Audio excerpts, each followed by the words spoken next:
Fred, thank you for joining us. A lot of people are comparing this verdict to that verdict, different in many, many ways. But in terms of the intensity of the reaction to the verdict, what are your thoughts on that? Well, first, of course, my condolences to the young man's parents and family. But, this case has gone, for lack of any other description, I think has gone awry from day one. It's very sad what takes place in these things when they become public spectacles. Everybody seems to lose track of what's really going on. There was, in my mind, I think the prosecutor rushed to bring charges and then chose to charge Mr. Zimmerman with second-degree murder.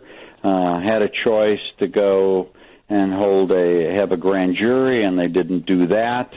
I think the whole case from beginning to end is just very sad. And, of course, most of all, sad that someone had to die.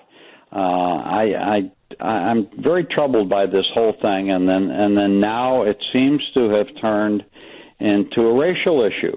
And equally sad. The whole thing is very, very disturbing to me.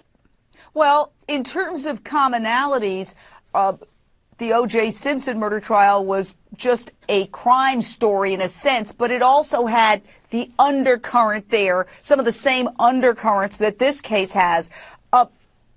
Do you see a parallel there whatsoever? No, what's sad about it is that there wasn't any racism in the trial of the monster that murdered my son, and there didn't appear to be any actual racism in the actual murder of Trayvon. But it becomes that, and that is terribly unfortunate. There wasn't any indication, I don't think, certainly in the evidence, that race played a factor, and nor was there in the murder of my son and Nicole that race was an issue. But it became that, and it's very troubling that in this day and age, race still has to be a part of everything so much of what goes on.